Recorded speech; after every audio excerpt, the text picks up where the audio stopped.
Rebonjour dans ce magnifique cadre du Centre Georges Pompidou, avec un nouveau débat, une nouvelle plénière, une nouvelle table ronde.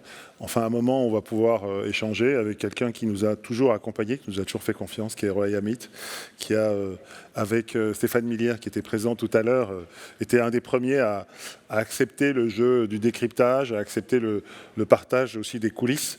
Évidemment, c'est une démarche professionnelle, mais c'est aussi parce que c'est quelqu'un qui a été toujours un innovateur et qui répond toujours oui quand on lui propose quelque chose de nouveau. Et c'est assez remarquable, je tenais à le signaler parce que ça fait un certain temps qu'on se connaît et tu as toujours été quelqu'un à la pointe en train de créer, d'inventer. Je trouvais que c'était très important avec toi de réfléchir sur ce qu'on peut appeler les nouvelles chaînes de création de valeur.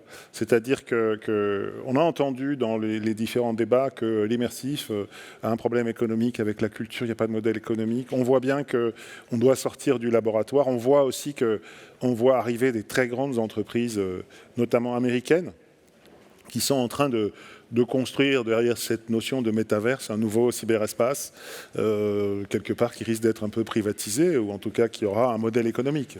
Mark Zuckerberg n'a pas envie de faire du métaverse pour faire de la philosophie, on le sait bien.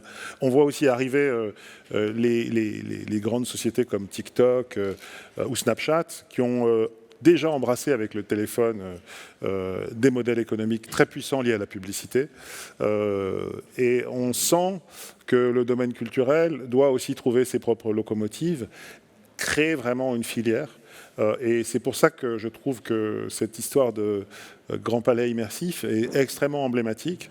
Maud Franca en a parlé hier. C'est une association, c'est un engagement de l'État, de la Réunion des musées nationaux, et puis d'une société qui s'appelle Vinci, qui s'associe pour créer une nouvelle forme d'exploitation du Grand Palais. Donc c'est extrêmement, je crois, important. Ça peut devenir peut-être un modèle.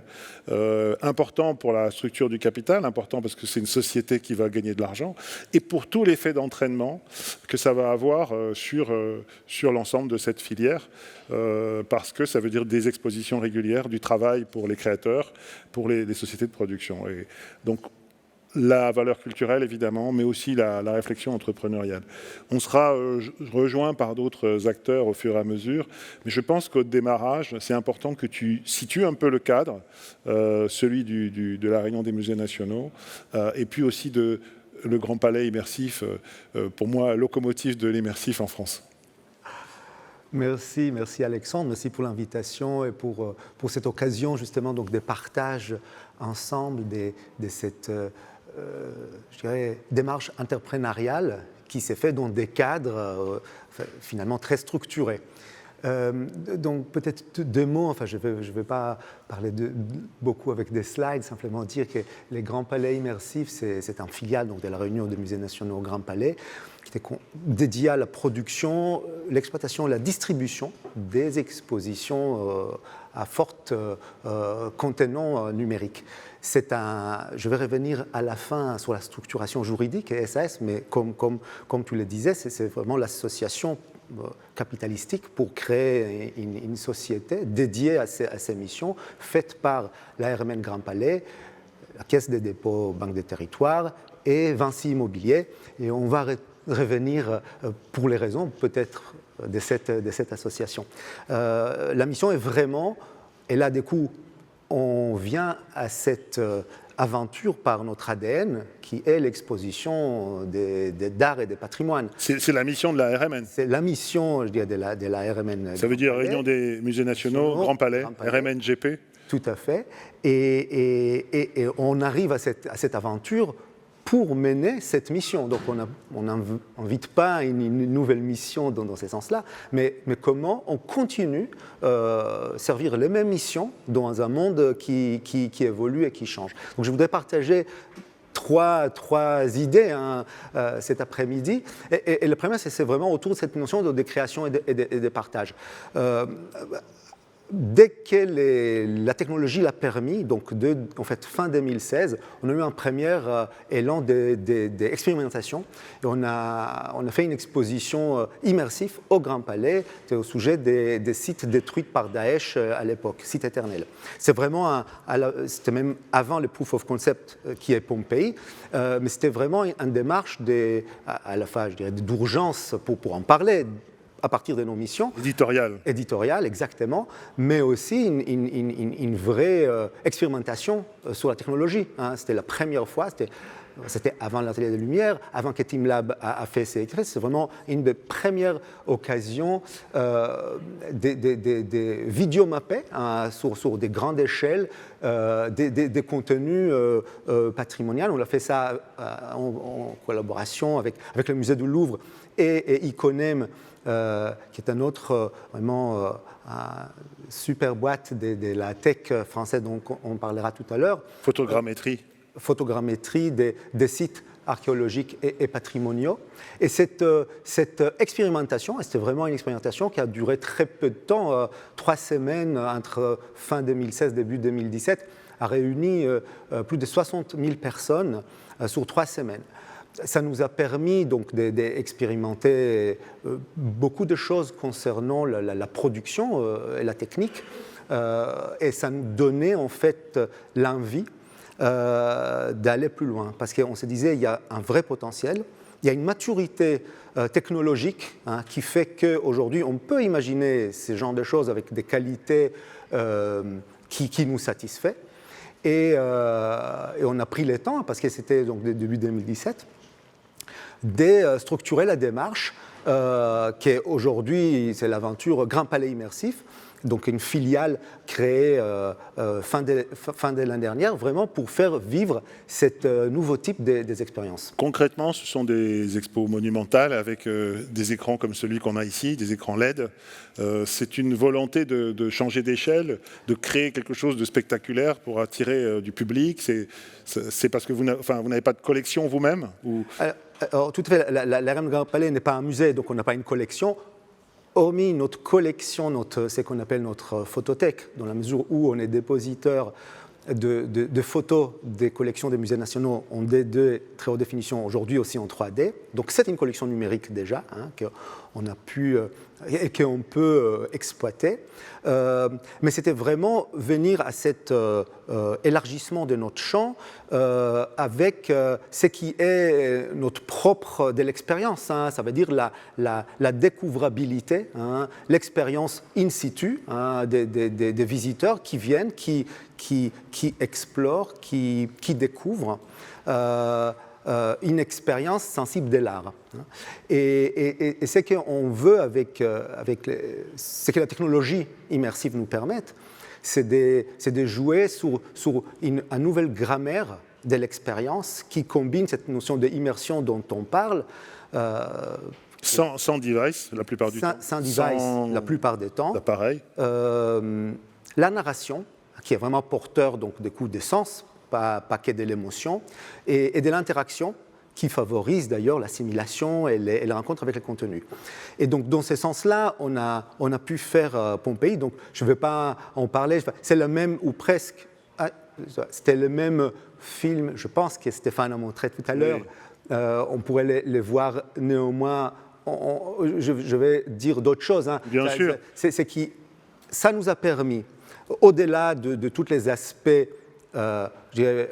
d'exploitation, des modèles économiques, des créations de chaînes de valeur avec un multiple partenaires, je vais y revenir, ça nous a permis de continuer à expérimenter cette nouvelle manière de créer un format qui est un format d'exposition, donc in situ, qui appelle à la déambulation, mais qui est accompagnée avec des points de vue. Il y a un point de vue des différentes hauteurs, je vais y revenir, et le public est exposé, c'est sans ça, c'est une vraie exposition, à cette nouvelle grammaire d'expérience qui va de l'immersion impressionnante, hein, on a vu l'éruption de Vésuve, à l'interaction avec donc, des tables tactiles, avec des ombres qui baladent dans cette rue de Pompéi et qui permet aux visiteurs de se voir donc, des figures humaines dans cette rue, et de la narration, bien évidemment, porteuse. Et des effets spéciaux avec l'explosion. Exact, qui fait partie, je dirais, des clous d'émotion, mais aussi de la dramatisation de cette expérience. Pour nous, donc, un véritable du coup, à proof of concept, dans la mesure où, comme a été dit tout à l'heure, il y a une vraie possibilité de créer un écosystème avec donc 2 partenaires et d'autres Qui sont ces partenaires ? Alors, donc, j'ai dans le programme, on en a parlé, le parc archéologique de Pompéi, et je vais revenir dans un instant pour parler tout un palette donc, de partenaires qui on se réunissent. Je pense que ça, c'est hyper important de mentionner, ensemble, d'imaginer, créer et produire. Donc, ça veut dire qu'on est dans un cadre qui permet de les faire, de ce nouveau format. C'est-à-dire que vous prenez ensemble le risque.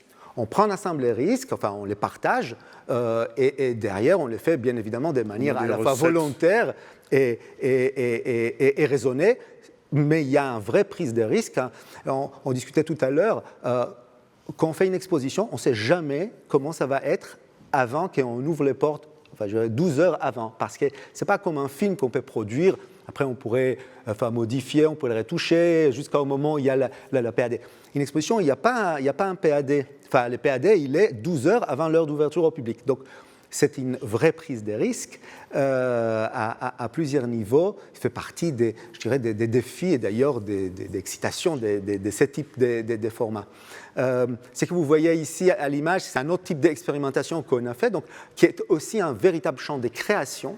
Je l'ai souligné, ça, qu'on a prêté avec Wim Wenders à une création spécifique pour un espace monumental qui était le nef du Grand Palais, par rapport à présenter d'ailleurs le cinéma comme art plastique dans un espace physique, ce qui est une autre manière de dire l'immersion. En fait, la RMNGP opère le Grand Palais. Donc, il y a un défi aussi, parce que là, le Grand Palais va être fermé pour travaux. Est-ce que c'est ça qui pousse l'organisation, enfin l'institution à se dire j'ai cette nouvelle idée là, immersive, de toute façon, je suis fermé. Est-ce que je n'ai pas intérêt à me projeter et puis à aller tout de suite dans le numérique? J'avais eu des discussions il y a longtemps avec Cluzel, qui était le président et qui réfléchissait déjà à ces formulations. Et il nous avait réunis, moi à l'époque j'étais chez Microsoft, pour essayer de réfléchir à ce que pouvait devenir un musée.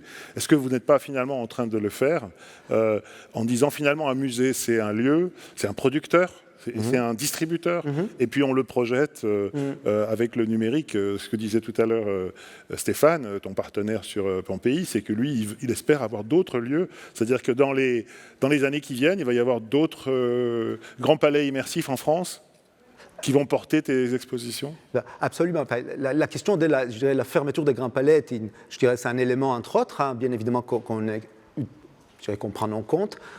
On prévoit dans le nouveau Grand Palais qui s'ouvrira après les Jeux Olympiques d'avoir des galeries dédiées, donc prééquipées avec une programmation donc continue de ce type de formats, en traitant de produire et de diffuser dans un ensemble des lieux, à la fois en France et à l'international. Et je pense que ça nous arrive au deuxième sujet, je pense, qui est vraiment au cœur de cette question de création donc, des valeurs, c'est qu'on évolue dans des écosystèmes. Hein. Nous, on est un maillon dans cette chaîne, enfin, dans le sens où on souhaite et on fait partie de sa structuration, hein, mais on ne fait que de travailler avec, je dirais, avec d'autres. Hein. Ça commence bien évidemment avec des auteurs, avec des commissaires, avec des gens qui sont porteurs donc, des subjectivités, des points de vue sur les sujets qu'on voudrait aborder, avec des métiers hein, qui que tu connais et qui ont été abordés donc, tout à l'heure, qui sont donc des réalisateurs, des scénographes, des architectes, des studios de création. Donc tout un ensemble de compositeurs, si je ne l'ai pas dit. Enfin, avec la musique. Super important. Si tu fais du sensoriel, il y aura des parfums. Exactement, avec des spécialistes de olfactifs. Donc, du coup, avec tout un ensemble donc, des métiers des créateurs et des auteurs des créations, avec des coproducteurs. On est rarement, voire presque jamais un seul producteur. D'ailleurs, là-dessus, comme vous disiez, on se structure comme une industrie. Dans ce sens-là, on s'est réunis. Comme un studio. Comme un studio, comme un studio de cinéma, enfin, d'autres moments où il faudra prendre des risques. C'est des risques qui sont assez importants parce qu'il y a l'investissement. C'est quel ordre C'est plusieurs millions d'euros, hein, une exposition. Et donc, du coup, il y a une vraie question de comment quel apport amène chaque producteur pour que ce soit en plus de synergies possibles et que ce soit vraiment un levier de création donc, des valeurs. Donc nous, on est rarement seul producteur, mais aussi on travaille bien évidemment avec des diffuseurs, avec des tourneurs et des partenaires techniques. Ce qui fait que ce nouveau format, c'est un format composite, hein, à la fois composite dans le sens de sa création, de sa vision même esthétique, mais bien évidemment dans la manière où il se met en place. L'exemple de Pompéi, je citais simplement quelques-uns des partenaires, et encore c'est vraiment que, je m'excuse pour tous pour les autres, mais il y a vraiment un travail en commun qui fait que... C'est un des mots-clés de tout ce qu'on a entendu depuis le début, de Dassault Systèmes jusqu'à toi, c'est il faut apprendre à collaborer dans ce monde. On ne peut réussir qu'en collaborant, on ne peut pas réussir contre, parce qu'on doit maîtriser... Exactement, un ensemble de choses qui sont parfois très très très différents. On disait, on ne sait jamais, jusqu'à un moment où on ouvre une exposition. Mais pourquoi? Parce qu'il y a tellement d'éléments, des paramètres, des composites, des créations qui font que... Et puis, on ne peut pas les faire, bien évidemment, tout seul.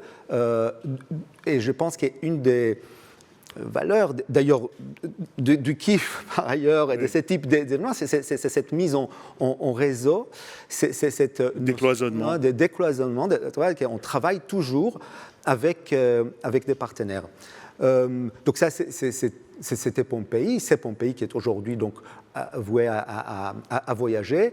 Notre prochain projet... Alors, il y a une question importante, excuse-moi de t'interrompre. Voyager, ça voudrait dire qu'il y ait des formats, parce que les films, ils voyagent, parce qu'il y a déjà des salles, il y a des écrans. C'est pour ça que la question, qui était la question précédente, que la distribution se pose, Pompéi peut s'adapter dans tous les lieux, ou est-ce qu'il y a... Quand vous l'avez pensé en disant, elle va voyager, ou bon, c'était comme d'habitude, une fois qu'elle est pliée à Paris, on oublie. Alors, on l'a fait déjà en pensant à ça. Comme je disais, c'est un proof of concept. Et d'ailleurs, on va continuer à apprendre comment pouvoir produire pour faire plus facilement voyager. Mais c'est déjà... Pompéi, on a besoin d'un carré blanc, grosso modo. Bon, ça, c'était un gros carré blanc avec un hauteur sous plafond. Ouais. Mais au-delà de ça, on n'a pas besoin de grand chose. Après, on a besoin, bien évidemment, des vidéoprojecteurs, des cimaises, etc. En tout cas, ce type de format, et encore venant d'où on vient, qui est exposition beaux-arts et patrimoine, où il est de plus en plus difficile de faire voyager les artefacts, les œuvres, avec des coûts qui sont de plus en plus importants. Les assurances, les transports, c'est pas durable. Ce n'est pas des clones numériques, mais l'exposition numérique pourrait et devrait voyager plus facilement. Et cette question donc des formats est au cœur de la démarche. Et on verra, et ça c'est une conviction qu'on porte, qu'il y aura à un moment donné une sorte donc, de standardisation. Il y aura une standardisation, il y aura une industrialisation donc de différentes typologies. Encore une fois, on parle donc des formats qui sont des formats complexes, composites. Ce n'est pas simplement une projection... un tanker que tu amènes avec et tu livres. Et exactement, il y a toujours, et je pense que c'est fait partie de ça, mais il y aura une sorte de standardisation qui permettra de ce type de contenu de voyager encore plus facilement. Bon, voilà, rapidement, pour aller, je veux dire, en prochaine, dans cette notion-là, donc des travails en réseau avec des partenaires, donc avec le Louvre, qu'on est en train donc de produire une exposition sur la Joconde. Justement, la Joconde, un œuvre emblématique qui ne voyage plus. Hein. Enfin, vous vous rappelez, on n'est même pas descendu du Louvre pour différentes raisons. Et donc, partager à la fois les émotions, l'histoire qu'on peut avoir autour de cette œuvre sera au cœur de cette prochaine exposition. Et peut-être la prochaine, parce que c'est une des premières fois dont je parle, hein, je vous le donne en scoop. Toi, tu peux donner des scoops. Voilà, scoop, c'est des petits scoops. Mais c'est des scoops. Stéphane Millière ne pouvait pas raconter ce qu'il allait faire. Fabien Baratti non plus. Toi, tu es libre. Libre, je suis. Directeur général. Mais en tout cas, une de nos prochaines expositions, hein, elle sera autour de Venise, avec Iconem, dans un nouveau donc, dispositif. Hein. On a passé l'été dernier en numérisant la ville, en collaboration alors ça, c'est... Attends, juste parce que Iconem, c'est une société assez remarquable, donc qui a d'abord un savoir-faire de photogrammétrie, et qui a, après ce qu'ils ont fait, notamment en Syrie, quand ils ont ressorti les photos des monuments que Daesh avait détruits. Les photos et les objets 3D, hein, les objets 3D, modélisation 3D. A développé cette spécialisation. Et ça veut dire qu'aujourd'hui, vous avez modélisé Venise avec eux ? Oui, donc donc avec des manières très rares, on a eu, parce qu'on est en collaboration, en partenariat avec le musée de la ville, avec la préfecture de Venise, qui est plus compliquée que la préfecture de Paris. On a pu numériser la ville, pas la ville de manière entière, mais en tout cas des monuments centraux. Il y a un jumeau numérique, enfin quelque chose qui ressemble à un jumeau. C'est ça que ça pourrait. Et derrière, aujourd'hui, notre enjeu, et ça, vous verrez dans un an, ce sera vraiment de raconter cette histoire de la ville sortie de la mer, et Venise vraiment comme plateau des théâtres, les théâtres du monde, hein, sur des pilotis en lien très étroit avec la mer. Donc, je dis ça pour simplement revenir à cette question donc, des travails toujours en collaboration, en écosystème. Le projet, il est en cours, donc je n'ai pas noté, et je n'ai pas encore tous les participants qu'on est en train de fédérer autour de ce type de projets. Et peut-être simplement, avant de dire un mot justement sur la méthode, c'est une équation. De faire une équation mathématique, non. Simplement essayer de résumer un peu la démarche structurant qui nous permet aujourd'hui de faire ça, hein, donc aidé par l'appel à manifestation d'intérêt du ministère de la Culture, qui l'a vu comme, de manière générale, hein, cette importance d'innovation, qui a fait écho, qui a trouvé dans les PIA 3 dont a parlé Maud, un vrai banque d'investissement, mais un banque d'investissement public. Hein. Et ça, c'est très important pour ce type d'innovation qui nécessite du temps. Hein. Les rendements, on n'aura pas un rendement dans 2 ans. Non. Donc, c'est un investissement qui est à moyen terme, enfin, je dirais à long terme. Donc, il y a une prise de risque. Néanmoins, c'est un investissement. Hein. C'est pas ni la subvention ni de la bénévolat. Hein. Mais ça donne un horizon. Associé avec ARMN Grand Palais, qui est un EPIC, donc qui est un établissement public industriel et commercial, qui peut agir et donc créer donc des filiales en trouvant, parce que ça c'était une des critères du PIA, un investisseur privé.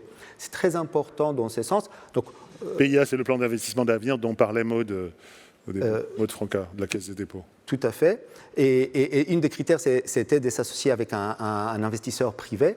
Et Vinci Immobilier a voulu nous joindre. Alors, qu'est-ce que Vinci vient faire dans cette histoire ? Ils ne sont pas opérateurs de musées, ils font des autoroutes, ils font... Vinci Immobilier, c'est un aménageur urbain. Et là-dessus, on s'est rencontrés sur cette vision stratégique dont on parle, qui est la question donc, des formats et d'équipements. On s'est dit que dans les prochaines années, enfin, ce n'est pas pour, je dirais, demain, mais pour après-demain probablement, l'aménagement urbain aura des lieux dédiés à l'expérience immersive. Comme il y a aujourd'hui des stades, demain il y aura ou des cinémas. Comme les salles de cinéma du XXe siècle, il y aura donc des espaces qui vont être dédiés à ce type d'expériences. Et donc, du point de vue d'un ménageur, même si ce n'est pas pour, je dirais, pour tout de suite, il y a une vision stratégique qui fait que ça fait sens d'être un peu aux premières loges pour cette Oui, parce que c'est leur métier finalement de faire des systèmes où il y a de l'exploitation, avec des péages, avec des billets, avec... Oui, enfin, ça fait partie de leur, je dirais, de leur propre écosystème.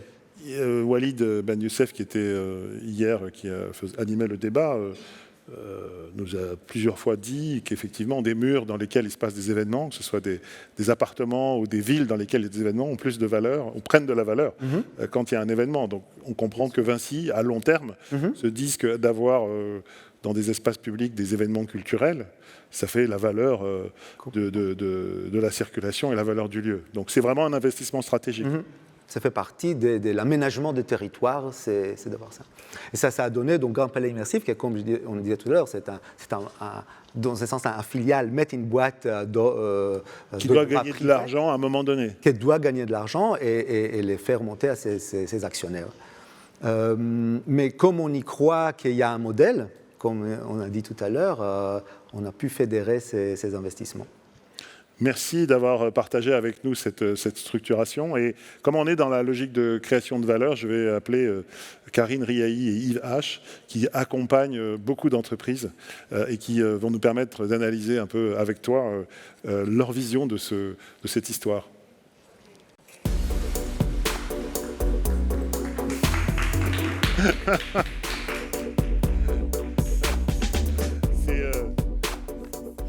Non, pas tout de suite. C'est intéressant parce que Karine fait partie de celles et ceux qui ont vraiment accompagné tout le développement de la XR en France. C'est plus qu'une avocate, c'est quelqu'un qui a su être même, comment dire, presque une militante. Hein. Tu as été prophète. Avec, non, pas que moi, avec Julien Brunet, voilà. qui est resté au cabinet aujourd'hui. Voilà. Et je trouvais intéressant d'avoir une analyse économique et juridique hein, de ce qui se passe. Peut-être que tu peux te présenter, et puis Yves aussi ensuite. Et vous travaillez beaucoup ensemble, il y a beaucoup de sociétés qui font appel à vos services et à vos conseils. Tout à fait. Donc moi, je suis Karine Riahi du cabinet Spring Legal, et c'est un cabinet qui est ancien, en fait, qui est nouveau, mais mon expérience est ancienne. Et moi, je viens de la production audiovisuelle, un peu comme ceux qui aujourd'hui travaillent dans les réalités immersives. On a ce background de la production audiovisuelle, et c'est important parce que, et à un moment donné, on va un peu désacraliser ou vous mettre un peu à l'aise. Rien n'est complètement nouveau en termes juridiques. Et la création de valeur, et moi j'aime qu'on dise que le juridique est de la création de valeur, et là je vais rebondir sur ce qu'a dit Guillaume Thirien tout à l'heure, qui a fini son intervention sur la notion de propriété intellectuelle. Donc c'est ça qu'on fait au cabinet, c'est qu'on accompagne des projets où il y a de la propriété intellectuelle, donc des projets classiquement du cinéma, mais aussi et de plus en plus dans la réalité virtuelle, et là où c'est important et là où la créativité juridique se met en avant, et c'est ça qu'on aime au cabinet, c'est comment est-ce qu'on va accompagner de l'acquisition de propriété. Et la propriété intellectuelle, et c'est là où on est dans de la création de valeur, et à ce moment-là, savoir comment est-ce qu'on va pouvoir générer de la recette, générer du profit, générer de la rentabilité, puisque c'est comme ça qu'un secteur industriel se positionne. Alors je raconte un peu ma vie, mais je viens de lire un livre sur la création des studios hollywoodiens. On est parti de là. On est parti de la création de contenu qui va générer et qui va créer les studios, les MGM, les Universal, etc.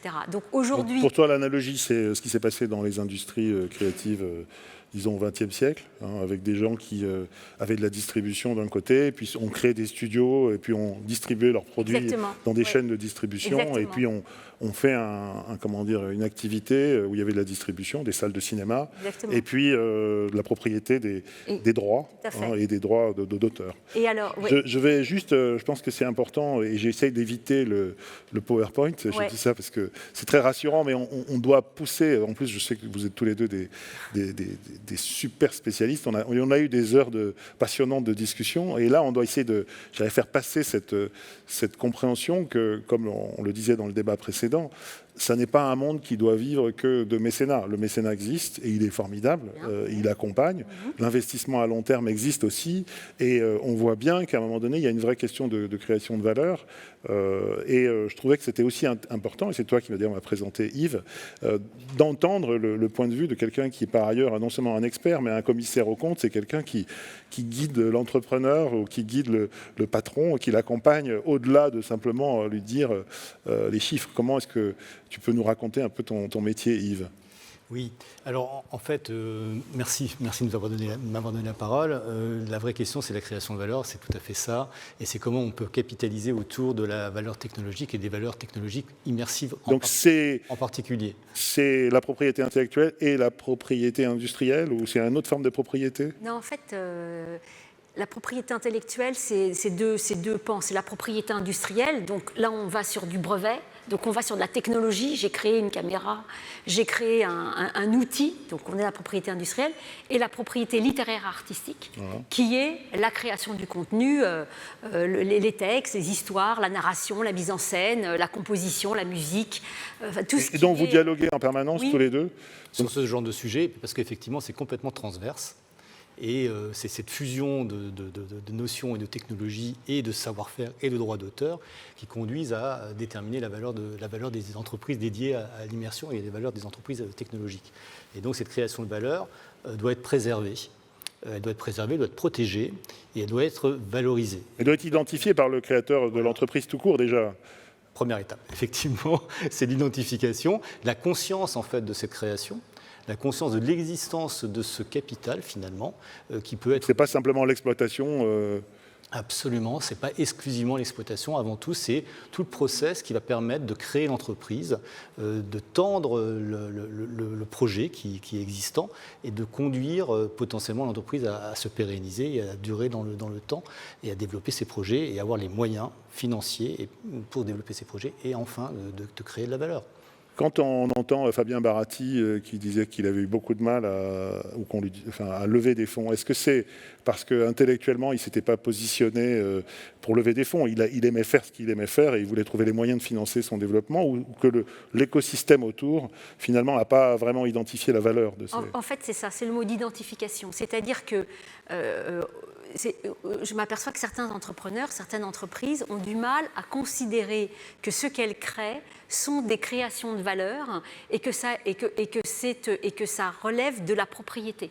La propriété, c'est ce qui vous rend riche, c'est ce que vous créez et ensuite que vous exploitez à l'envi. Et ce qui est intéressant dans cette notion de création de valeur dans les entreprises des réalités immersives, c'était la notion de décomposition ou pas décomposition au sens péjoratif, mais le fait que l'on puisse démultiplier. Et donc, il y a un mot sur lequel je vais rebondir qui était celui de Roy, qui était la notion de format. Alors, chez nous, on a les formats juridiques. Et les formats, c'est un premier stade qui peut se décliner avec un mode infini de manière de décliner... Ce que Roy a fait, par exemple, Pompéi, est un format, et demain, on pourrait... entre guillemets, l'exploiter dans un casque ou dans un autre espace. Exactement. Et donc, il y aurait dans un autre mode d'œuvre. Dans un autre mode d'œuvre. Et donc, il y aurait forcément pour lui une rémunération. Exactement. Pour la RMNGP, une création de valeur. Et pour tous ses partenaires, une redistribution. Exactement, tout à fait. Et c'est ça qui est intéressant, c'est parce qu'aujourd'hui, on est dans un niveau de technologie tellement forte et aussi de créativité tellement forte, parce que les moyens qu'on met à la disposition des créateurs les inspirent et les fait se dépasser. Ce qui était de la science-fiction, aujourd'hui, il n'en est plus. Et à partir du moment où on crée des univers riche.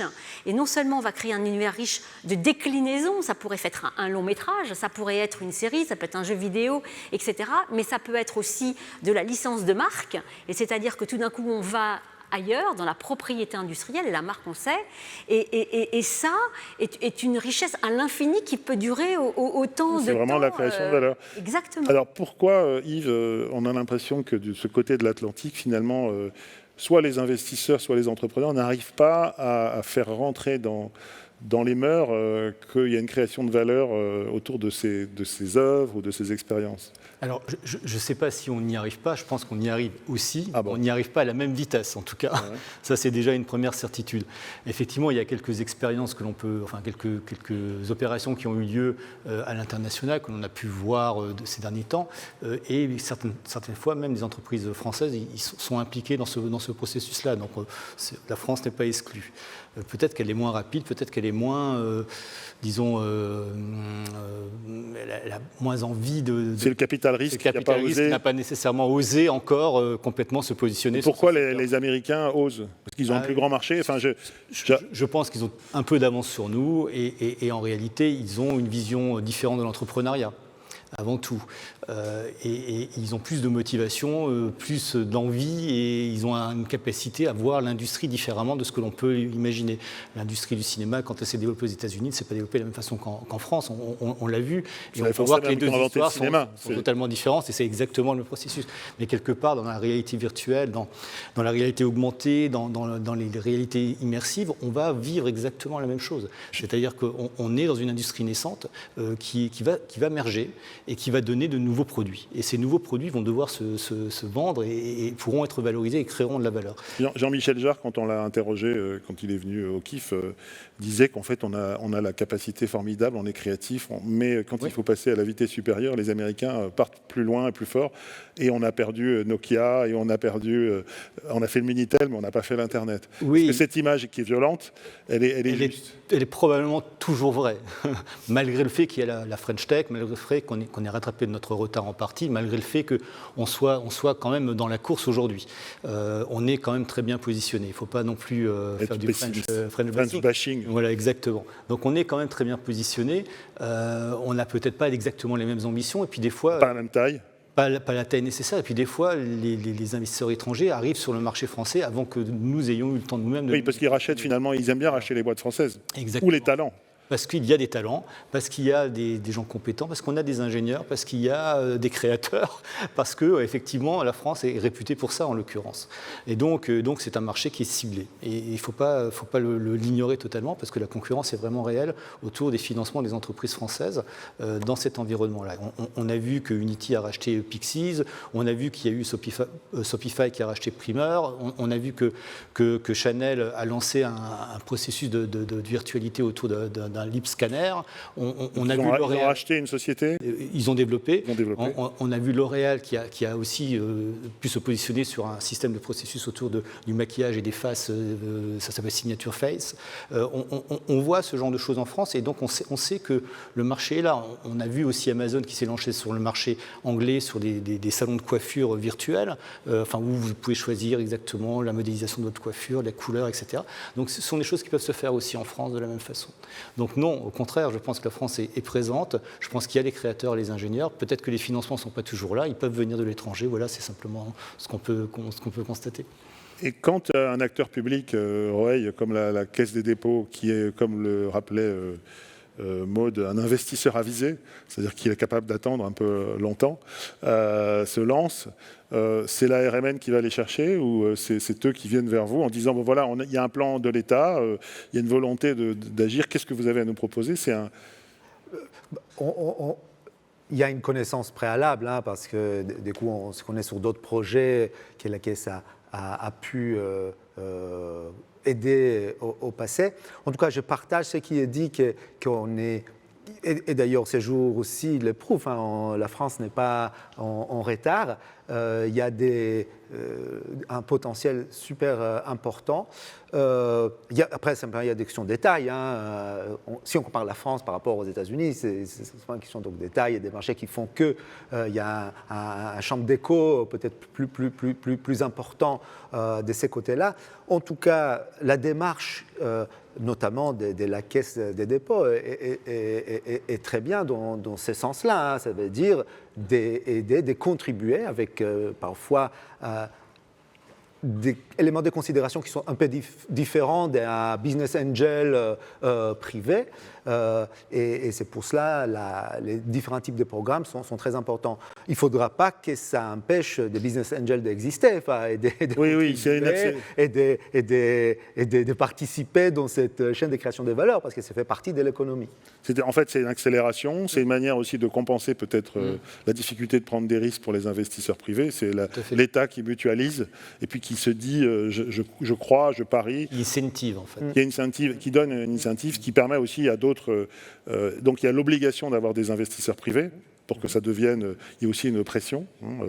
Et toi, qui es directeur général tu le vis avec un actionnaire qui d'un côté te dit tu as le temps et l'autre qui te dit c'est trop tard Après, c'est le dialogue qu'on peut avoir, c'est avoir un horizon d'actions qui permettent de construire, de développer, derrière d'agir, mais qui est dans des cadres de vraies contraintes, des contraintes du monde, qui sont dans ce sens-là très importants pour que cette activité aura une véritable pérennité. Parce que sinon, on est dans un cadre simplement, je dirais, c'est très bien, mais qui ne devrait pas être je dirais, le cadre principal de l'action. Donc la logique, c'est que tous les ans, tu vas faire un certain nombre d'expositions, un certain nombre d'événements.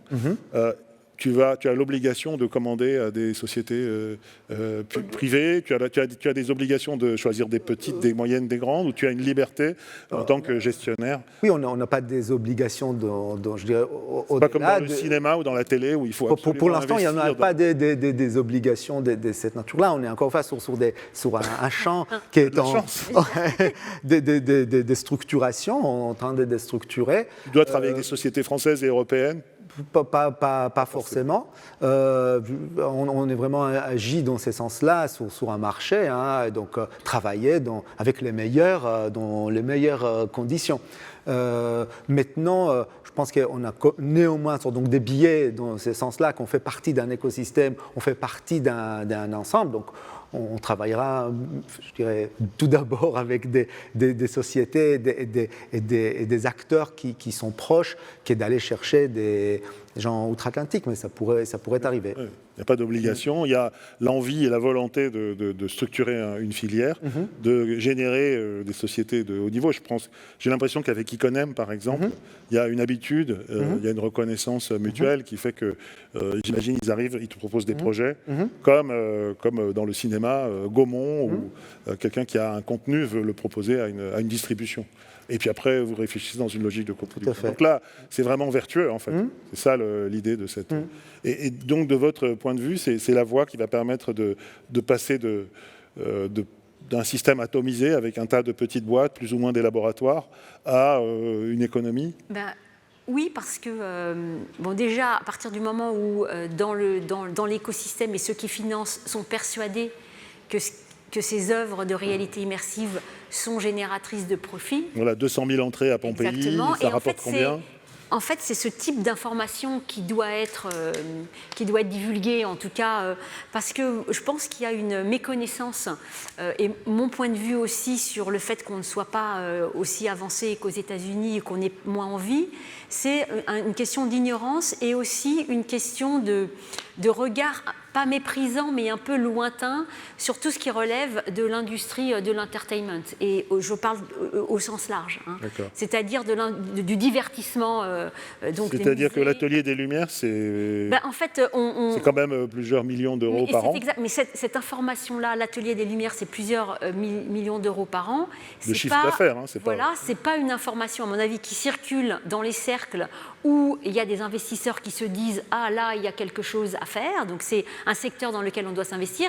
Et pour preuve, régulièrement, tous les 2-3 ans, il y a des tribunes qui disent « mais regardez, le secteur de la culture, de l'industrie, c'est encore plus que l'automobile, l'aviation, etc. » Et qu'on soit encore obligé de le démontrer et de le dire. C'est une des spécialités de EY, de faire ces études, notamment avec la SACEM, pour dire... Mais est-ce que pour autant, il y a encore plus d'argent? Non, mais on le sait.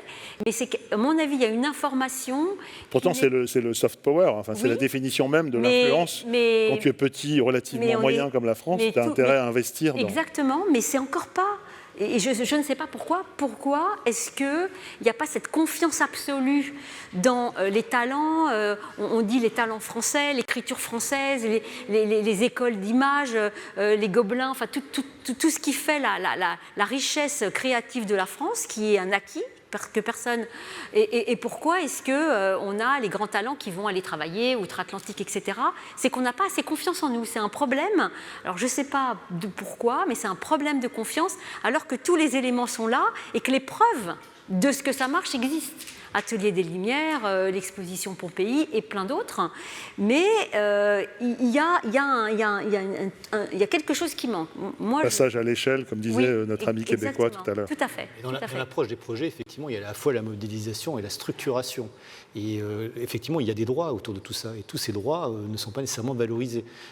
Quand on a un projet, on peut imaginer qu'on peut développer des produits dérivés, des droits connexes, des droits de production particuliers. Et tout ça, ça a de la valeur. Il y avait une image que tu employais, que je trouvais assez brillante. Yves, tu disais, mais en fait, Moderna, c'est pas lui qui a trouvé le vaccin, c'est un petit laboratoire qui a travaillé avec Moderna et celui qui a trouvé l'autre vaccin, Pfizer.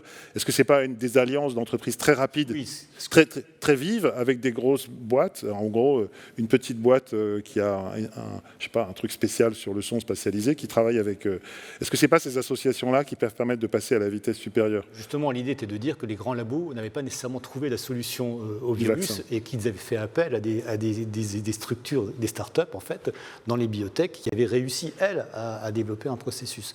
Et aujourd'hui, on pourrait imaginer exactement la même chose dans ce secteur d'activité que le secteur immersif. C'est-à-dire qu'en fait, il pourrait y avoir des accompagnements d'entreprises industrielles sur des projets déterminés avec des financements qui pourraient être dédiés. Par exemple, Antoine est parti, mais c'est vrai qu'Accor pourrait, comme il fait de l'entertainment, dire... Mais on va le convaincre. Mais oui, mais même la visite virtuelle des hôtels, la visite virtuelle des maisons que vous pourriez louer, l'accompagnement, se voir dans situation, dans un environnement donné, etc.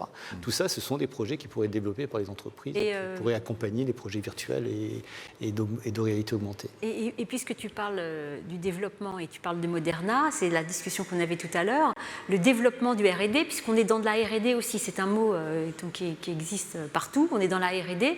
La R&D, j'ai entendu tout à l'heure, un projet a mis 5 ans pour émerger à Doha et le vôtre 6 ans.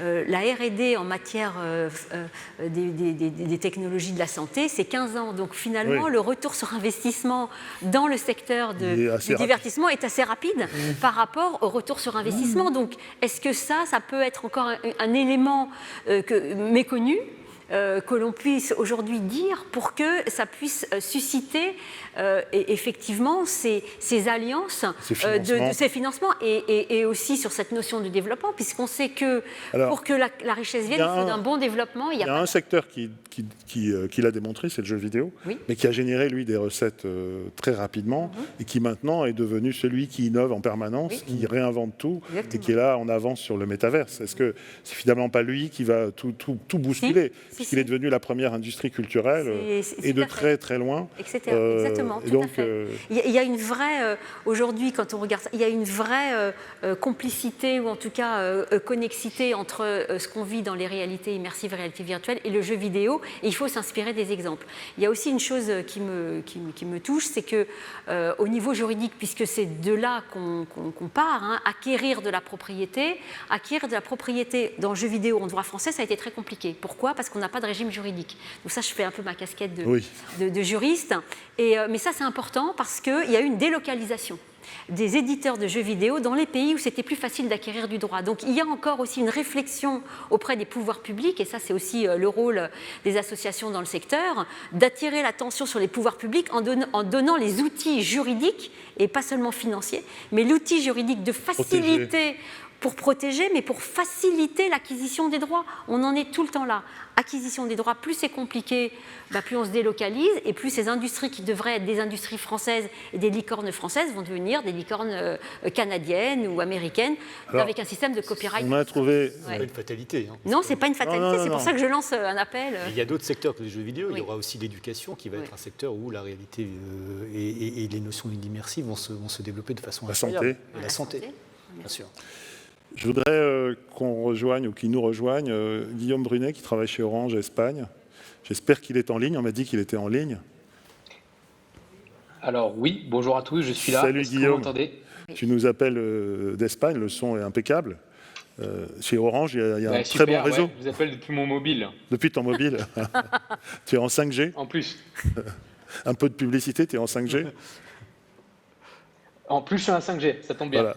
Alors, la latence qu'on a, c'est aussi parce que nous, on travaille avec un système de réalisation XR, et donc ça repasse les signaux à l'intérieur, donc c'est pour ça qu'il y a un peu de latence. Donc, toi qui es chez Orange et qui a récemment à Cannes présenté, Orange Espagne, qui a présenté une œuvre qui est complexe, qui mêle réalité augmentée, enfin non, réalité virtuelle. Est-ce que tu peux en parler et pourquoi Orange a investi dans cette œuvre?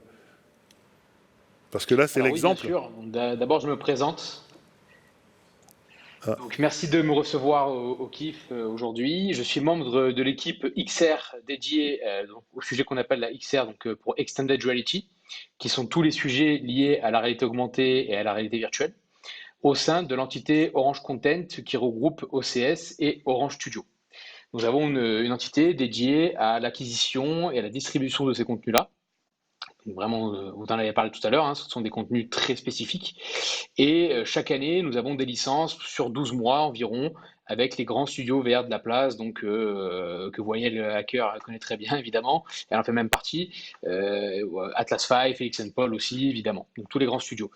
Et dans le cadre de cette distribution de contenu, donc nous avons une plateforme qui s'appelle Immersive Now, qui est disponible sur Oculus Quest, qui est aujourd'hui le casque le plus connu et le plus renommé en termes de réalité virtuelle, mais aussi sur iOS et Android. Donc c'est aussi une pensée sur le mobile pour promouvoir nos usages 5G.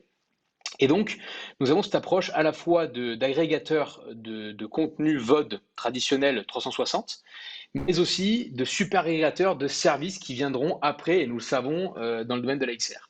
Alors ça, c'est quoi? C'est tout ce qui peut exister en termes d'entertainment et même en termes de facturation d'entreprise, vous en avez parlé tout à l'heure. Donc c'est l'apprentissage des langues, c'est le tourisme évidemment, et que vous avez parlé de Pompéi et puis de toutes les expériences qui existent en termes de tourisme virtuel. Nous travaillons aussi avec Fabien sur un projet à grande échelle sur le tourisme. C'est un des gros facteurs de succès, je pense, dans le domaine de la XR. Mais voilà, il faut trouver en fait le mélange entre à la fois quelque chose qui soit du pur ordre de l'entertainment, donc le sport, la musique, le cinéma, les jeux vidéo bien évidemment, et aussi tout ce qui va créer les usages qui sont déjà là aujourd'hui à 90% dans l'apprentissage des langues, l'éducation, la santé et le tourisme notamment. Voilà, donc ça c'est ce qu'on fait sur Immersive Now. Je t'interromps, et c'est la latence qui fait que tu m'as pas entendu. Je t'interromps 2 secondes. En fait, quand vous allez au Festival de Cannes pour présenter un film de Terrence Malick, ou c'est même pas un film, je ne sais pas comment tu vas le qualifier, c'est pour faire la jonction à l'intérieur de Orange, entre Orange Content, qui investit dans le cinéma. C'est quoi? C'est pour montrer que vous êtes un opérateur moderne, vous préparez déjà la 5G. C'est parce que c'est pas une évidence de faire ça pour un groupe comme Orange. Complètement. Alors, il y a un peu de ça. Je me suis réservé Evolver pour partir du général pour aller vers le particulier, toujours. Donc, le général, c'est Immersive Now. Et donc, ce sont les contrats qu'on négocie avec les grands studios. Mais de temps en temps, le pourcentage assez faible, chaque année, je ne vais pas vous mentir, dédié à la production, nous permet d'avoir des projets assez ambitieux et assez uniques aussi, typiquement comme Evolver. D'accord? Donc, Evolver, je vous raconte rapidement la genèse du projet. Oui, tout arrive après 2019. Il ne veut pas s'arrêter. Pardon. Oui. En fait, moi, je voulais faire le parallèle avec la démarche en fait, du Grand Palais. C'est-à-dire, on décide d'aller dans une forme d'accord. de distribution, et puis on prend des risques de temps en temps. Et je trouve que c'est ça qui est intéressant. C'est un peu le contre-exemple dont on parlait, c'est-à-dire Orange prend des risques, continue à financer de la XR contre toute attente. On reviendra tout à l'heure en fin de discussion. Merci en tout cas d'avoir joué le jeu, et je sais qu'il y a un tout peu de décalage. Merci Yves. On va appeler Voyelle Acker, qui va nous parler aussi de l'autre partie de la structuration, du côté de la production. Voyelle qui est aussi... le générique est parti. L'entrée. De l'entrée. L'entrée de Voyelle Acker. Merci.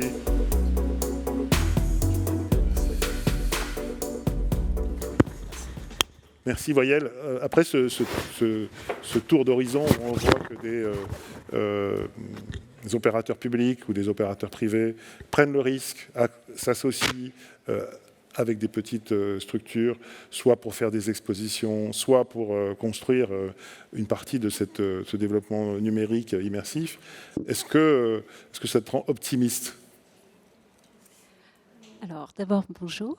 Merci Alexandre pour l'invitation. Merci à l'équipe du GIF et d'autant plus à l'invitation des studios. Donc, c'est super. Là, je parlais à la personne des studios, justement. Les studios à la table des discussions, et notamment sur cette question de la création de valeur, parce qu'on est avant tout des studios créatifs. Alors, on est petit, certes, costaud, je ne sais pas encore. Mais en tout cas, on est créatif et on se pose cette question tous les jours. C'est-à-dire de sortir du rôle de celui qui fabrique et aussi pour devenir celui qui initie. Absolument. En fait, ce qu'il faut comprendre, c'est que la création de valeur, elle se situe à tous les moments de la production d'un projet, de l'idéation presque, de l'idéation certainement, à l'exploitation, la diffusion, la tournée autour du monde quand on a la chance de pouvoir travailler sur des projets assez ambitieux. Et les studios jouent un rôle absolument fondamental dans cette chaîne de fabrication. D'abord parce qu'on est dans la fabrication, les mains dans le cambouis. Mais ce qu'on peut observer aujourd'hui dans cette industrie française, en tout cas, puisque je suis là pour parler au nom du Oui, French il y a plusieurs casquettes. Studio. J'ai oublié de préciser ça. Je vais commencer par... Mais effectivement, là, je parlais à la personne qui représente... Je suis là au nom du French Immersive Studio, mais je vais raconter un tout petit peu, si vous me le permettez, la genèse de ce collectif. C'est un collectif. Alors, je suis bien contente qu'on parle de collaboration et de collectif depuis ce matin, depuis hier d'ailleurs. Aujourd'hui, on est plus les mains dans le cambouis et dans le concret volontaire, oui, de la création. Je remercie d'ailleurs Karine de rappeler que la création de valeur, c'est d'abord la création, la R&D, l'ingénierie artistique, technologique et financière. C'est tout ça. Et en fait, tout ça est mêlé. Et qu'en fait, on est tous à la fois créateurs, concepteurs, développeurs, distributeurs de ces projets-là. Alors, le French Immersive Studio, puisque c'était ta première question, l'idée, c'est de s'associer, d'associer nos talents. En France, effectivement, on a des talents, on a des super studios. Les membres fondateurs de ce collectif, dont nous sommes aussi à l'initiative chez Small, sont Novelab. Je vais les citer tous et je ne dois pas les oublier. Fabien Baratti, Emissive, qui était à cette table tout à l'heure. Novelab, Albion, qui est une filiale de Atlas 5. Ouais, voilà. Je reparlerai de la double casquette producteur-studio. C'est aussi très très important dans la discussion qui nous anime aujourd'hui et complémentaire. Backlight, Inner Space, est-ce que j'en ai cité 6 ? Et nous. Donc, nous, c'est Small Studio. Vous n'avez que des noms anglais, en fait. Vous avez tous des noms américains. Alors tu vas aussi me poser la question, pourquoi le French Immersive Studio et pas le France Immersive Studio ? Ce qui n'est pas très, très loin en termes de consonance. La réalité, c'est que, comme je disais, on est producteur, on est concepteur, on est aussi fabricant. En France, on est reconnu parce qu'on a des super créateurs. À l'international, quand tu te balades dans toutes les conférences dédiées ou pas dédiées, ou avec des sections parallèles un peu cachées ou moins cachées dans les festivals de cinéma sur l'immersif, on voit que le talent français est présent. On a compté, on a comptabilisé, on a juste fait le line-up, ne serait-ce que nos 6 studios les uns à côté des autres. C'est presque 50% de tous les projets primés dans les festivals dédiés à la VR et plus, si affinité. Donc on est reconnu pour nos talents, mais on est rarement sollicité pour fabriquer. Or, nous, on sait que notre salut, entre autres, même si on a de plus en plus d'opportunités et de possibilités aujourd'hui de valoriser le se savoir-faire sur des formats très innovants, et comme tu l'as dit, avec des acteurs qui s'impliquent de plus en plus, même si ça prend du temps. On a besoin aussi que nos studios fonctionnent, que nos studios tournent, parce que dans la création de valeur, il y a les talents, et les talents, ils sont associés à des studios quand ils ont du boulot et des projets intéressants. Donc il faut leur donner Et puis du c'est comme boulot. ça qu'ils développent leur savoir-faire, qui, Absolument. comme l'a rappelé Et c'est comme ça que nous, Karine, a de la valeur. Exactement. Et c'est aussi comme ça que nous, on développe notre valeur ajoutée et cette fameuse valeur. Et donc pour ça, il faut qu'on puisse marcher sur ces 2 jambes, que sont à la fois le studio, fabriqué pour d'autres, donc dans une démarche de prestation, et être en capacité de générer des idées, monter nos propres projets ou répondre à la demande de producteurs, d'artistes qui viennent nous chercher pour notre expertise, souvent en coproduction. D'abord, en général, en tant que studio, mais très rapidement, on arrive maintenant, ce qu'on n'arrivait pas il y a quelques années encore, à faire comprendre que notre valeur ajoutée, notre ingénierie artistique, technologique et financière maintenant, parce qu'on nous demande aussi souvent de mettre la main au portefeuille, vu qu'il n'y a jamais assez d'argent, elle réside aussi dans cette possibilité d'acquérir une partie de la valeur, d'autant plus quand la propriété intellectuelle est en partie amenée par nous. Je dis des exemples, une direction artistique particulière, un format qu'on a inventé. Fabien, avec ses expéditions immersives, il invente un format. Quand on travaille sur une exposition pour Grand Palais Immersif, on invente un format. Quand on fait un spectacle, comme nous on a fait cet été... Ne pas être simplement un prestataire, ne pas être simplement un prestataire technique. La réalité, c'est qu'en fait, on n'est jamais ni complètement l'un, ni complètement l'autre. Sauf quand on est juste un producteur délégué et qu'on confie l'artistique et la fabrication à d'autres coproducteurs. Donc en fait, on voit le même mouvement dont on est en train de parler tout à l'heure avec Roeil, c'est-à-dire qu'il y a un certain nombre de talents qui sont en train d'émerger, qui sont dans une course un peu pour grandir et grossir et devenir au moins profitable, en tout cas ne plus perdre d'argent. Et en fait, il y a aussi une compétition maintenant dans la RVR sur le narratif, sur tout ce qui est... Alors si je puis me permettre d'élargir... On se veut aussi, au French Immersive Studio, on a établi une charte de valeurs communes et de bonnes pratiques. Et la première chose qu'on veut partager avec vous aujourd'hui, c'est on est agnostique en termes de technologie, donc on ne parle jamais de VR, AR, parce que malheureusement, dans la tête de pas mal de gens, c'est associé à soit des choses qui ne marchent pas, soit qui sont déceptives, compliquées, avec des grosses... Effectivement, en termes d'exploitation, c'est ingérable, etc. On entend tout et n'importe quoi. Nous, en fait, nos 6 studios, mais aussi tous les futurs studios qui vont rejoindre le collectif. Encore une fois, on n'a pas vocation à être un club privé.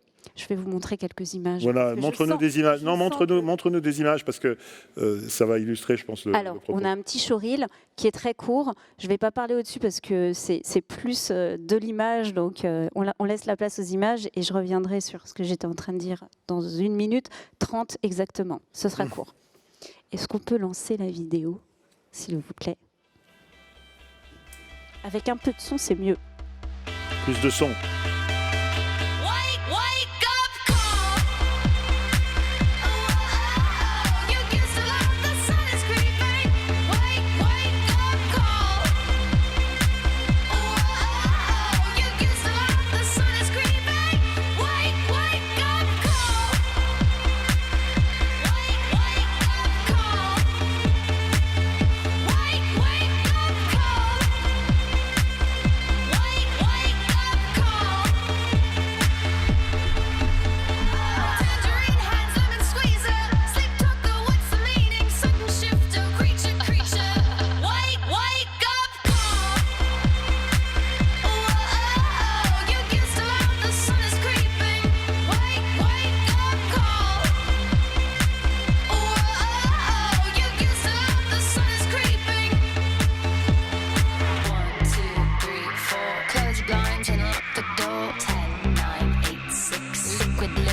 Alors je vais faire un peu, avant que tu commentes, une lecture un peu, parce que bon, il se trouve que je suis président de la commission expérience numérique au CNC, et je voudrais dire qu'on voit vraiment ce savoir-faire en œuvre. Hein. Ça va de la fabrication immersive, narrative, mais aussi des choses qui sont, on sent, issues de l'univers du jeu vidéo. Hein. Donc on est bien dans cette convergence dont on a parlé.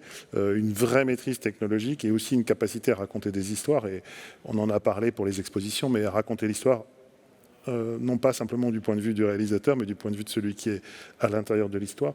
Donc ça, c'est toutes des qualités que, disons, le jeu vidéo est en train de valoriser des milliards, que tous ceux qui travaillent sur le métaverse recherchent. Alors, comment se fait-il que vous ayez finalement une petite taille alors que vous savez tout faire ? C'est quoi quel est le chaînon manquant? C'est parce que la France est trop petite, où tous les talents sont partis aux États-Unis, ce qui est déjà arrivé dans l'histoire sur les effets spéciaux en France. Hein. La France avait beaucoup d'avance sur les effets spéciaux, et puis à un moment donné, toutes les boîtes ont été rachetées, les talents sont partis aux États-Unis, ils sont tous à Hollywood. Est-ce que c'est ce qui va nous arriver sur l'immersif? Alors, c'est exactement la raison pour laquelle on a monté le French Immersive Studio. L'exemple des effets spéciaux est absolument complètement parlant.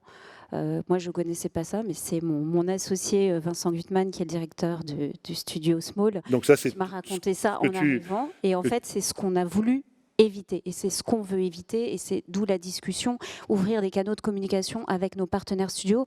Aujourd'hui, pour répondre très clairement et très franchement et très directement à ta question, le chaînon manquant, c'est l'argent, d'accord ? Les talents, on a tout.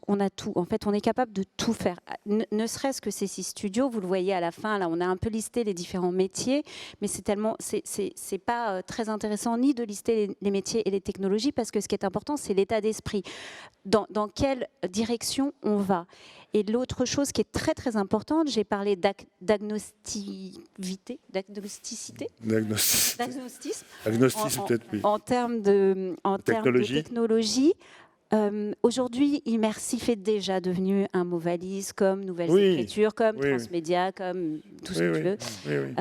Et nous, en fait, on est en train de se positionner comme des studios de design interactif. Pourquoi interactif? C'est parce que je pense que la valeur ajoutée aujourd'hui de l'immersif, elle se loge dans l'interactif. L'interactif, c'est pas forcément du gaming. Et tu as cité le jeu vidéo, effectivement, dans ce que vous avez vu là, il y a de l'hybridation partout. C'est-à-dire qu'on mélange tous les genres, et d'ailleurs, ça nous excite. C'est un challenge, c'est d'une complexité folle. Karine pourra vous le dire en termes de contrat. Moi, Karine, j'ai la chance d'avoir une avocate très à l'écoute, très disponible.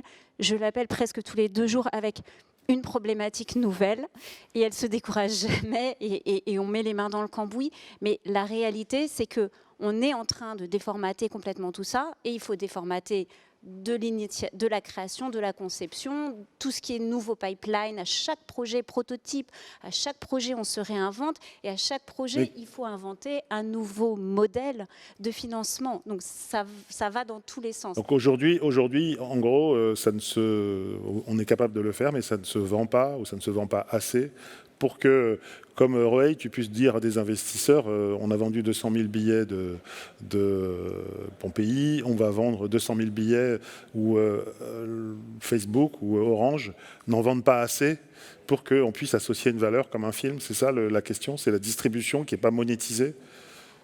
Moi, je crois qu'il faut voir le verre à moitié plein et qu'il faut être optimiste. Et à partir du moment où tu comprends qu'il y a de la valeur dans ce que tu fais, tu vas pouvoir concrètement la valoriser et trouver ces modèles de financement. Mais il faut être agile et malin et inventif sur ces modèles-là. Parce qu'il y a des modèles de financement, c'est du capital risque. Absolument. Facebook ne gagnait pas d'argent au début, ils ont quand même levé des millions pour se développer et après trouver le modèle de la pub.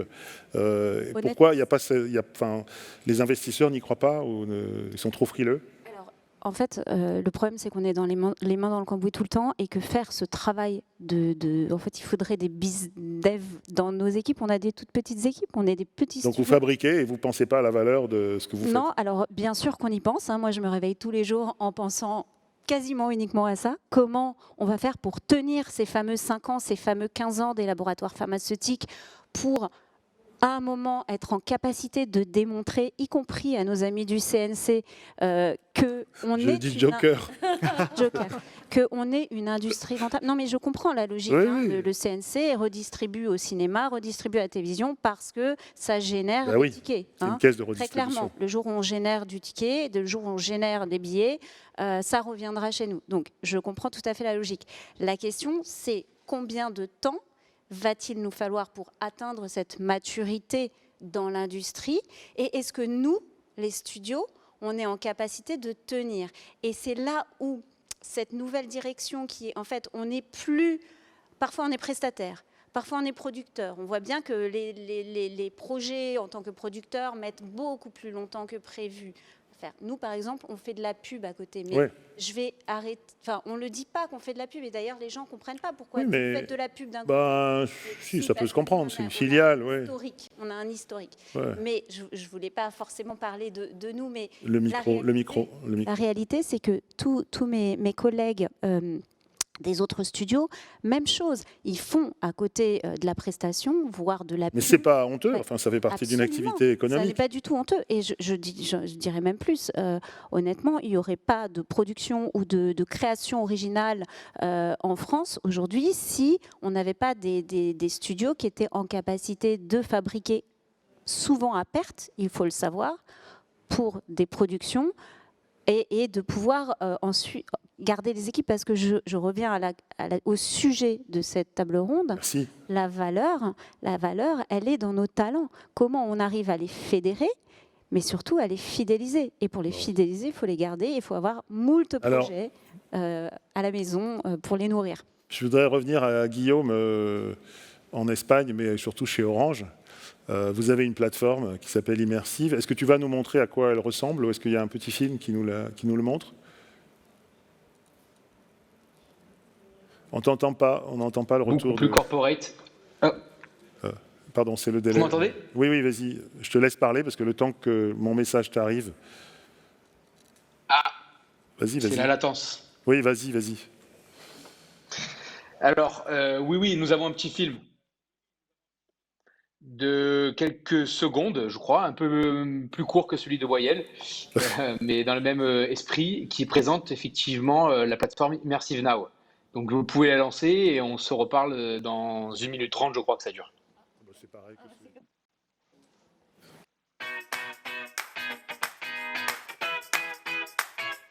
Bienvenue dans votre salle de cinéma 360. Ouvrez grand les yeux, vous êtes au cœur du spectacle. Avec Immersive Now, vous choisissez votre angle de vue. Fan de sport? On a ça aussi. Revivez quelques-uns des plus grands événements sportifs en plongeant au cœur de l'action. Tentez l'immersion. Orange.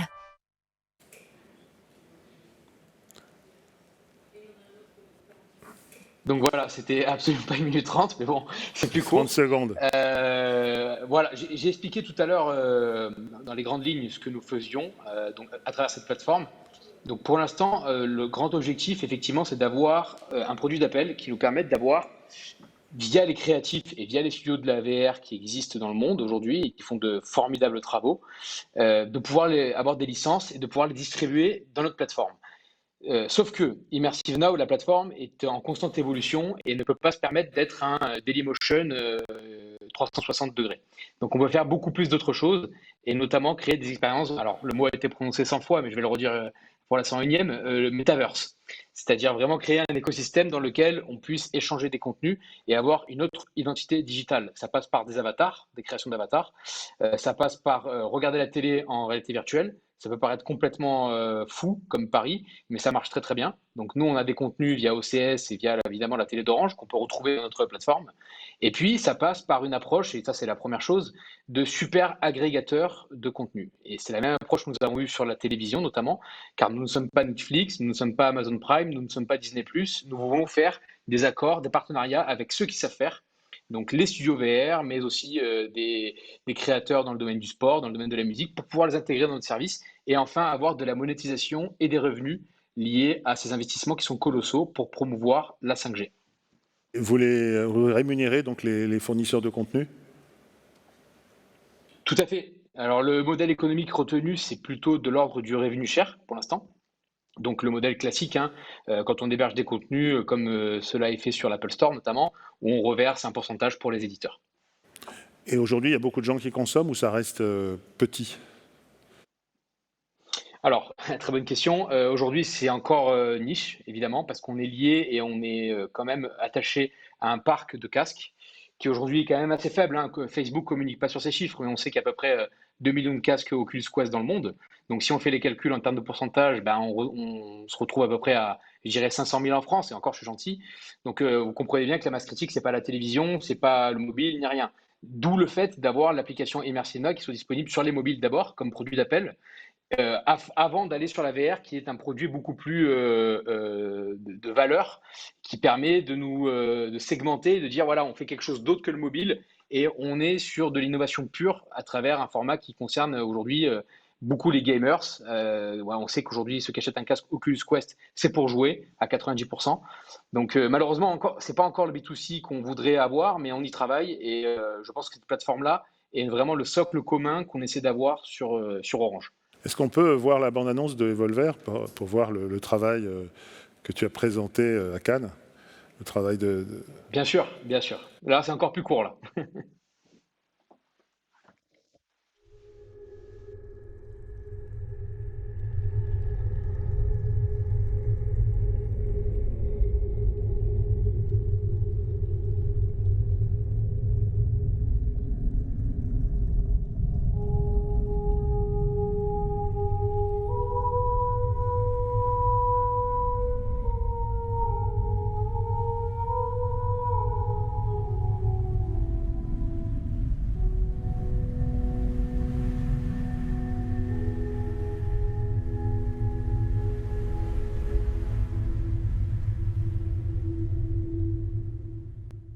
Alors là, c'est un des plus grands cinéastes du monde. Alors, pour moi, oui.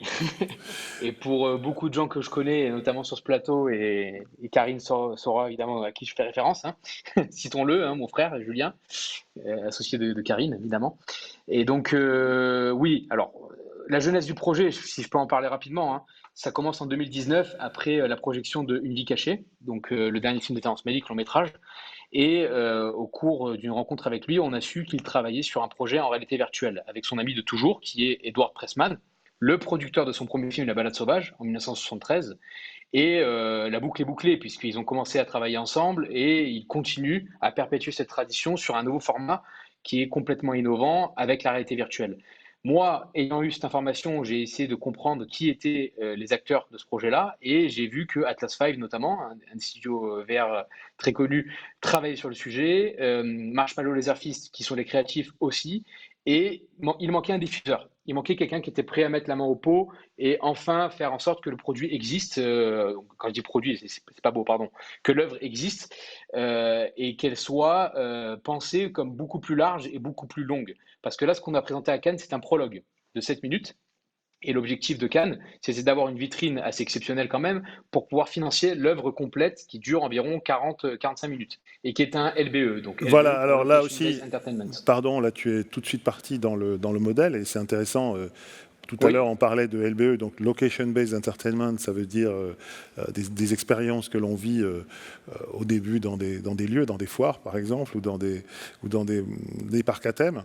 Donc toi, en fait, ce qui est derrière, c'est l'idée qu'une partie de l'expérience VR, on pourra la vivre sans casque, on pourra la vivre dans des lieux qui ont été peut-être le Grand Palais immersif. C'est-à-dire que demain, tu pourrais proposer à Roeil l'exploitation ou la projection de Terrence Malick moyennant un billet. C'est ça qui est un peu derrière. C'est de se dire qu'il va y avoir beaucoup de lieux comme le Grand Palais immersif pour boucler la boucle et que là, pour le coup, toi, en tant qu'opérateur, tu auras commencé à créer des contenus qui vont être diffusés ailleurs. C'est ça la vision qui est derrière? Absolument, absolument, et ravi de pouvoir en discuter avec le Grand Palais Immersif, dans lequel j'ai pu avoir l'occasion de faire des expériences en AR récemment, là, avec l'exposition qui était extraordinaire d'ailleurs sur les œuvres d'art en AR. Très bien. Si on part sur la VR, tout dépend de qui seront les contributeurs à l'avenir de la version longue. Parce qu'évidemment, si, je donne des exemples au hasard, hein, mais si un Facebook rentre au pot, ils vont avoir leurs exigences sur les territoires dans lesquels ils vont investir, évidemment. Donc, y compris les États-Unis, mais aussi l'Europe. Nous, on est dans une bataille juridique pour l'instant. Alors, c'est pas une bataille, mais pour nous assurer effectivement de l'exclusivité sur nos territoires orange, donc la France, l'Espagne, l'Europe de l'Est et l'Afrique notamment, pour pouvoir faire un peu ce qu'on veut avec cette version longue. Donc, le Grand Palais est un endroit tout à fait indiqué pour avoir ce type d'expérience. Dans un film de Terrence Malick, ou dans une expérience de Terrence Pardon, Malick. On pourra entrer dans une expérience de Terrence Malick. Oui, alors oui, on pourra rentrer dans une expérience de Terrence Malick, tout à fait. Qu'est-ce que tu en penses, Roaï? Merci, Guillaume. Je pense que c'est formidable.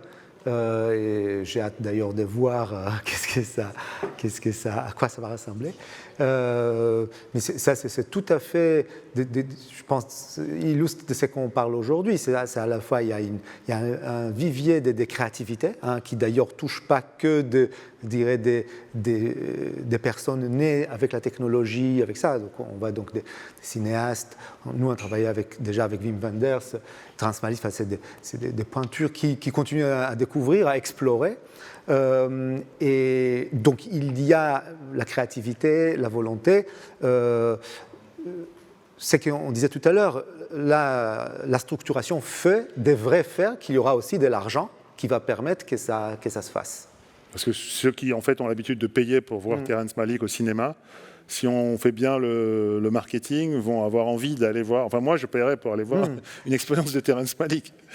Et Karine aussi, apparemment. On est au moins deux à vouloir. Et donc, toi, tu prendrais le risque. Tu prendrais le risque avec Guillaume en disant, je fais c'est pas un location-based entertainment, c'est une. Dans ce nouvel système de création de valeur, sûrement, il faudra prendre aussi des risques sur ça, sur la vente des billets, sur la distribution. Ça fait partie de la chose. Après, je vais élargir ce scope et de revenir à ce qu'on disait tout à l'heure par rapport. On est en France, on a quand même aussi donc des super bons outils déjà existants. On a parlé du CNC, on a parlé de TPI. Enfin, il y a déjà des outils qui devraient permettre d'amorcer ou de mieux amorcer ces typologies des activités. Il faudra peut-être inventer le Sofica de ce type de choses. Donc, quand on a des outils, on l'expérimentait déjà, il faudra qu'aujourd'hui, comme partie de la structuration générale, on les applique dans cette vente de créativité. Et ça pourrait aussi arriver peut-être pour certaines créations qu'on projette un jour en immersif dans des salles spécialisées. Complètement. A priori, donc en fait, c'est un peu une nouvelle distribution, une nouvelle valeur, et peut-être aussi la manière de les faire vivre, en tout cas de leur donner autre chose.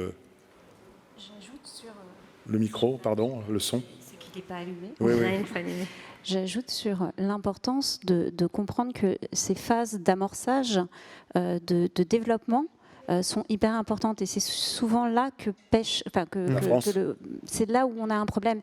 Travailler avec Terrence Malick ou n'importe quel artiste, on travaille avec des chorégraphes, des peintres, des auteurs littéraires. On a travaillé avec Alain Damasio, on a travaillé avec Yann Kounen. Alors certes, il n'y a pas de jugement de valeur, hein, dans tout ça, mais il faut, ce qui est important, c'est d'être avec des artistes qui veulent s'exercer sur ces terrains de jeu, mais n'oublions pas que juste une idée, ça ne suffit pas. Il y a un énorme travail d'écriture, aussi talentueux sois-tu dans ton art, il faut se prêter à l'exercice. Et il faut mesurer, il faut protéger. Il faut être en permanence en discussion, en dialogue avec l'équipe artistique et l'équipe technique et voire même l'équipe de production parce que ça va avec le lieu d'exposition puisque tu alors ça c'est un peu moins vrai. Si j'ai écouté ce que disait Roy, on va aussi vers une standardisation.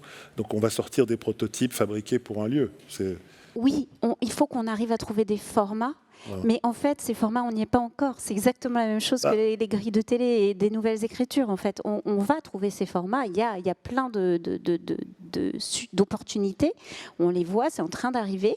Mais en même temps, je reviens sur cette phase. La création de valeur dans l'idéation, la conception, la fabrication, elle se fait avec tous les corps de métier, mais y compris le juridique qui va être derrière, y compris les gens qui vont financer. C'est l'industrie créative. C'est vraiment l'industrie créative. Qui sous-tend l'industrie créative, absolument.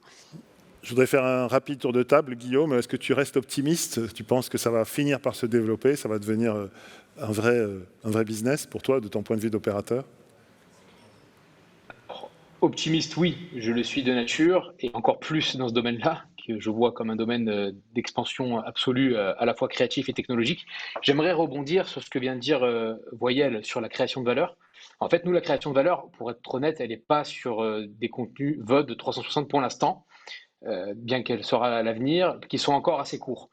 Pour l'instant, c'est dans tout ce qu'on va faire en termes de services XR. Donc j'en ai parlé tout à l'heure en tant que super agrégateur, avec par exemple comment apprendre des langues en réalité virtuelle. Aujourd'hui, des études montrent que, par exemple, qu'on apprend beaucoup mieux en réalité virtuelle que sur un mobile. Et ça, je trouve que c'est une valeur ajoutée tout de suite, là, maintenant, au moment où je vous parle. Par exemple, hein, le tourisme, on en a parlé, vous en avez parlé avec Emissive et Fabien Baratti. Je pense qu'aujourd'hui, en termes de telco, il va falloir créer des 5G labs, donc pour vraiment avoir cette approche d'incubateur et héberger des startups qui vont nous permettre de comprendre au mieux les services et les usages XR. Alors ça comprend évidemment l'entertainment, mais pas que. C'est-à-dire qu'il y a d'autres choses. Et je pense notamment à un modèle que Deutsche Telekom a développé récemment avec UpFrom. Vous avez dû en entendre parler. Et donc, c'est un incubateur où, effectivement, il génère des startups, des revenus sur ce qui seront les prochains services. Alors, le Metaverse en fait partie, mais encore une fois, pas que. Il faut voir le projet et la XR dans sa globalité. C'est pour ça que je suis optimiste, parce que je ne le vois pas que par un petit bout de la lorgnette. Je le vois comme quelque chose de très vaste qui touche à peu près tout, et y compris la technologie, évidemment, avec les devices. On n'a pas parlé de ça, mais à partir du moment où Apple sortira son device que tout le monde attend, ce sera une révolution. Et nous, on ne peut pas se permettre de rater ce virage-là. On ne peut pas. Je vois que tu as déjà les oreillettes, donc tu es un Apple fan. C'est ça. Karine? Moi, je suis optimiste parce que, en fait, tout converge, et notamment, les lieux pour avoir accès. Alors, il y avait deux éléments importants. Je me dis, des lieux pour avoir accès, ils vont exister. Il y a des tas de lieux dans les villes qui vont disparaître parce que peut-être les parkings, il n'y en aura plus besoin parce qu'on n'a plus de voitures, et qui pourront être des lieux où on pourra avoir accès à ce genre à toutes ces œuvres, à toutes ces expériences. Et puis, quelque chose qui est très fort aujourd'hui, pas de piraterie. Quand vous consommez une œuvre en live, parce que c'est du live dans les salles, eh bien, il n'y a pas cet écueil de la piraterie qui est en train de détruire aussi l'industrie audiovisuelle. Donc, il y a beaucoup de choses qui se mettent en place. Il y a comme un moment d'un alignement des planètes. Il faut être patient toujours, et puis pour être là, il ne faut pas se décourager comme dans un marathon. Et là, il y a beaucoup de choses qui arrivent en même temps, et parce que je suis optimiste de nature, mais pas que, je suis sûre que ça va sortir là. C'est le moment. Et moi, ce que je voudrais rajouter par rapport à ce que tu viens de dire, c'est qu'effectivement, il faut être prêt à tout et faire preuve de beaucoup d'agilité. Et on ne sait pas exactement où on va, on sait où on en est aujourd'hui. On sait qu'il y a un an, nous, quand on a créé Small Creative, justement pour générer de la valeur dans cette équipe hyper talentueuse qui était le studio, on s'est dit, on va faire de la production originale. Et en fait, aujourd'hui, 1 an et demi après, parce qu'on a créé ça en plein confinement avec mon associé, on se dit, c'est pas du tout ce qu'on avait prévu il y a 1 an et demi. On en parlait tout à l'heure avec Karine. On fait des choses qui n'étaient pas du tout prévues au départ, mais qui sont hyper intéressantes. Et je ne peux pas vous dire ce qu'on sera dans 1 an et demi. Et en même temps, c'est hyper excitant. Donc, mais je suis très optimiste aussi. Je vois qu'il se passe quelque chose. Il y a un momentum en ce moment. Oui. Et tout ça va se rassembler pour qu'on arrive tous ensemble à valoriser cette magnifique création française et cet écosystème. Parce que c'est un vrai écosystème. Tout seul, on n'y arrive pas. Tout seul, on est trop petit. Tous ensemble, on sera des champions. Ouais, le mot de la fin. Complètement optimiste, pressé, mais optimiste, et ça prend de la patience, et je partage complètement qu'on va y arriver. Donc le Grand Palais sera le number one, le plus grand. Je ne sais pas s'il va, mais fait partie en tout cas des écosystèmes, des réseaux. On sera ravis d'y participer. Merci beaucoup, merci à tous et à toutes.